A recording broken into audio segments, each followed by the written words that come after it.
চীন সাধারণত খুব নির্দিষ্ট কয়েকজন নেতার ক্ষেত্রেই এমন প্রোটোকল অনুসরণ করে। বিশ্ব রাজনীতিতে অত্যন্ত গুরুত্বপূর্ণ ব্যক্তিদের জন্যই এই সম্মান সংরক্ষিত রাখে। মোদিকেও এমন মর্যাদা চীন কখনো দেয়নি। শুধু চীনেই নয়, মে মাসে ইউনুস যাচ্ছেন জাপানে। সেখানে জাপানের প্রধানমন্ত্রী শিগেরু ইশিবার সঙ্গে তার গুরুত্বপূর্ণ দ্বিপাক্ষিক বৈঠকের কথা রয়েছে। তবে এখানেই শেষ নয়। জুন মাসে ইউনুসের সৌদি আরব সফরের গুঞ্জন ছড়িয়েছে। মধ্যপ্রাচ্যে বাংলাদেশি শ্রমবাজার, বিনিয়োগ ও অন্যান্য অর্থনৈতিক সহযোগিতার বিষয়ে এবার ভারতের উপর নেমে আসতে যাচ্ছে দুই নতুন মার্কিন বিপদ। মোদির তথাকথিত বন্ধু ট্রাম্প। আসসালামু আলাইকুম প্রিয় দর্শক শ্রোতা, নতুন দুই বিপদে পড়ল নরেন্দ্র মোদীর সরকার। গুরুত্বপূর্ণ তথ্য আছে এই ভিডিওতে। সম্পূর্ণ ভিডিও জুড়ে থাকলে জানতে পারবেন অজানা অনেক তথ্য। চলুন ভিডিওতে বিস্তারিত দেখে আসি।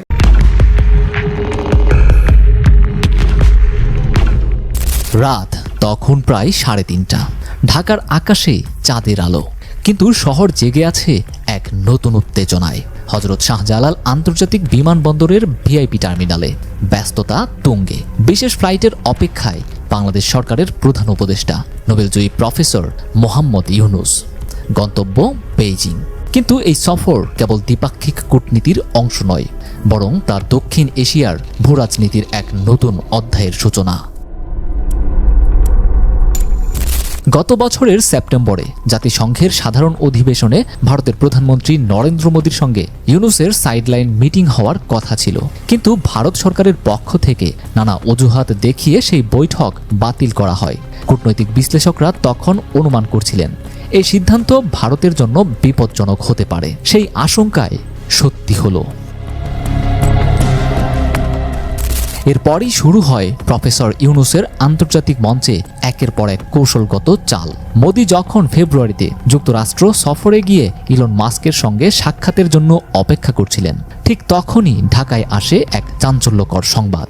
বিশ্বের সবচেয়ে ধনী এবং আমেরিকার অন্যতম প্রভাবশালী ব্যক্তি ইলন মাস্ক মাত্র কিছুক্ষণ আগে বাংলাদেশের প্রধান উপদেষ্টার সঙ্গে এক বিশেষ ভিডিও কনফারেন্স করেছেন। মিটিংয়ের টাইমিং ইঙ্গিতপূর্ণ। মোদির বৈঠকের 1 ঘন্টা আগেই এমন একটি খবর প্রকাশ্যে আসার অর্থ স্পষ্ট। বাংলাদেশ তার কূটনৈতিক অবস্থানকে দক্ষিণ এশিয়ার গণ্ডি ছাড়িয়ে বিশ্ব পর্যায়ে নিয়ে যাচ্ছে।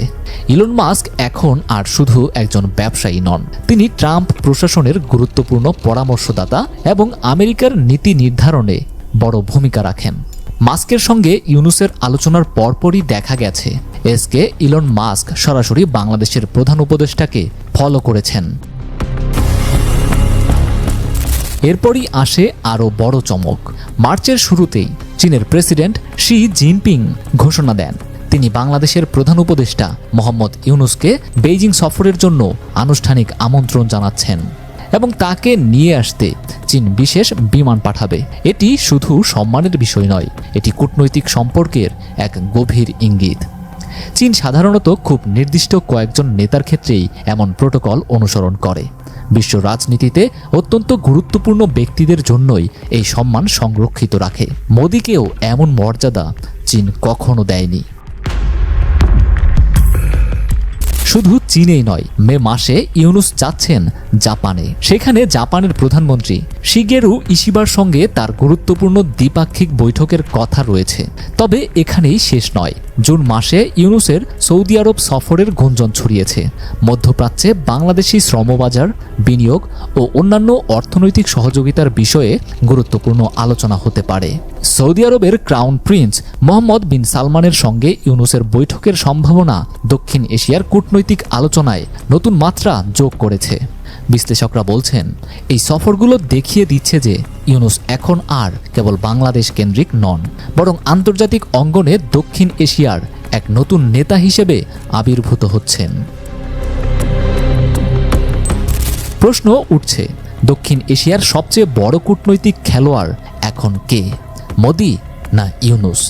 বিশ্লেষকদের মতে ইউনুস তার বিচক্ষণ পদক্ষেপের মাধ্যমে প্রমাণ করে চলেছেন যে সংকীর্ণ জাতীয়তাবাদের ঊর্ধ্বে উঠেই প্রকৃত বিশ্বনেতা হওয়া সম্ভব। কেবলমাত্র আঞ্চলিক আধিপত্য নয়, বৈশ্বিক স্বীকৃতিই প্রকৃত শক্তি। ভারতের জন্য এটি একটি কঠিন বাস্তবতা। দক্ষিণ এশিয়ার ভূরাজনৈতিক চালচিত্র বদলে যাচ্ছে এবং ইউনূস সেই পরিবর্তনের কেন্দ্রে অবস্থান করছেন। চীন, জাপান, সৌদি আরব এমনকি যুক্তরাষ্ট্রের মতো শক্তিধর রাষ্ট্রগুলোও তার সঙ্গে সম্পর্ক গভীরতর করছে, যা ভারতের জন্য বড় চিন্তার কারণ হয়ে দাঁড়িয়েছে। ভারত যদি এই বাস্তবতা বুঝতে দেরি করে তাহলে তারা দক্ষিণ এশিয়ায় নিজেদের প্রভাব হারাতে পারে। আর ইউনূস দিন দিন নিজেকে দক্ষিণ এশিয়ার সবচেয়ে গুরুত্বপূর্ণ নেতা হিসেবে প্রতিষ্ঠা করতে থাকবেন। বিশ্লেষকরা বলছেন, ভারত সম্ভবত বুঝতে পারেনি যে মোহাম্মদ ইউনূস শেখ হাসিনার মতো নন। হাসিনার সরকার এককভাবে ভারতের ওপর নির্ভরশীল থাকলেও ইউনূস আরও বড় মঞ্চের খেলোয়াড়। নয়াদিল্লির রাজপথ যেন আজ অস্বাভাবিক রকমের নীরব। প্রধানমন্ত্রীর দপ্তরে আলো জ্বলছে, কিন্তু অভ্যন্তরীণ কক্ষে এক অদৃশ্য অস্থিরতা কাজ করছে। মোদির হাতে একটি নথি, বাংলাদেশের ভূরাজনৈতিক অবস্থান নিয়ে ভারতের বিশ্লেষণ। কয়েক মুহূর্ত চুপ করে থাকলেন তিনি, তারপর ধীরে ধীরে জানালার দিকে এগিয়ে গেলেন। বাইরে মেঘের গর্জন, প্রবল বর্ষণ শুরু হয়েছে। হয়তো প্রকৃতিও জানে দক্ষিণ এশিয়ায় এক নতুন দিনের সূচনা হয়েছে। माता की नमस्ते ट्रम्प, नमस्ते ट्रम्प। দক্ষিণ এশিয়ার উদীয়মান পরাশক্তি ভারত। দেশটি বিগত 10 বছরের অধিক সময় ধরে নরেন্দ্র মোদীর শাসনে নানা চড়াই উতরাই পার হচ্ছে। তারা দক্ষিণ পূর্ব এশিয়ায় ক্রমেই নিজেদের প্রভাব হারাচ্ছে। একই সাথে মোদীর নেতৃত্বে আন্তর্জাতিক পরিমণ্ডলে চ্যালেঞ্জের মুখে পড়ছে ভারত। নরেন্দ্র মোদী নিজেকে মার্কিন প্রেসিডেন্ট ডোনাল্ড ট্রাম্পের বন্ধু হিসেবে দাবি করেছেন বিভিন্ন সময়ে, কিন্তু বাস্তবে বন্ধুত্বের তেমন বিশেষত্ব দেখা যাচ্ছে না। বরং ট্রাম্প প্রশাসনের তরফে নানা কঠিন বিপদ নেমে আসতে দেখা যাচ্ছে ভারতের উপর। ইতোমধ্যে ভারতের উপর ট্রাম্পের বিশাল শুল্ক ঝড় আছড়ে পড়ার অপেক্ষায় আছে। দেশটির জিডিপির 0.6% পর্যন্ত এই শুল্ক ঝড়ের কবলে কমে যেতে পারে বলে আশঙ্কা করা হচ্ছে। এবার ভারতের উপর নেমে আসতে যাচ্ছে 2 নতুন মার্কিন বিপদ। মোদির তথাকথিত বন্ধু ট্রাম্পের প্রশাসনের তরফে এবার ভারতের মুসলিম ও শিখ নিপীড়নের বিপক্ষে পদক্ষেপ আসার সুপারিশ এসেছে। সুপারিশে ভারতীয় গোয়েন্দা সংস্থা রকে নিষিদ্ধ করার কথা বলা হয়েছে। ভারতের সংখ্যালঘুরা ক্রমবর্ধমান অমানবিক আচরণের শিকার হচ্ছেন বলে মার্কিন যুক্তরাষ্ট্রের ফেডারেল সরকারের স্বাধীন সংস্থা US commission on international religious ফ্রিডমের প্রতিবেদনে প্রকাশ করা হয়েছে। গতকাল মার্কিন ওই সংস্থার বার্ষিক প্রতিবেদনে বলা হয়, ভারতের সংখ্যালঘুরা ক্রমবর্ধমান অমানবিক আচরণের শিকার হচ্ছেন। ভারতে 2024 সালে ধর্মীয় সংখ্যালঘুদের উপর হামলা ও বৈষম্য বৃদ্ধি পাওয়ায় দেশটিতে ধর্মীয় স্বাধীনতা পরিস্থিতির অবনতি ঘটেছে বলেও প্রতিবেদনে উল্লেখ করা হয়। ওই প্রতিবেদনে শিখ বিচ্ছিন্নতাবাদী নেতাদের হত্যার পরিকল্পনায় জড়িত থাকার অভিযোগে ভারতের বৈদেশিক গোয়েন্দা সংস্থা রিসার্চ অ্যান্ড অ্যানালাইসিস উইং রয়ের উপর সুনির্দিষ্ট নিষেধাজ্ঞা আরোপের সুপারিশ করা হয়েছে। এদিকে মার্কিন গোয়েন্দা প্রধান তুলসী গ্যাবার্ড ভারত সফর শেষে দেশে ফিরে ভারতের বিপক্ষে এক কঠিন অভিযোগ উত্থাপন করেছেন। যুক্তরাষ্ট্রের গোয়েন্দা সংস্থার বার্ষিক হুমকি মূল্যায়ন এটিএ প্রতিবেদনে উল্লেখ করা হয়, ভারত এবং চীন মাদক উৎপাদনকারী অপরাধী চক্রের সাথে সরাসরি ও পরোক্ষভাবে জড়িত। ভারতীয় কোম্পানি ভয়ঙ্কর মাদক ফেন্টানিল তৈরির রাসায়নিক সরবরাহ করে থাকে। শুধু তাই নয়, এই মাদক তৈরির উপাদান রাষ্ট্রীয়ভাবে সরবরাহ করা হয় বলেও উল্লেখ করা হয়েছে। যুক্তরাষ্ট্রের জাতীয় গোয়েন্দা বিভাগ ডিএনআইয়ের পরিচালক তুলসী গ্যাবার্ডের কার্যালয় থেকে মঙ্গলবার এই প্রতিবেদনটি প্রকাশ করা হয়।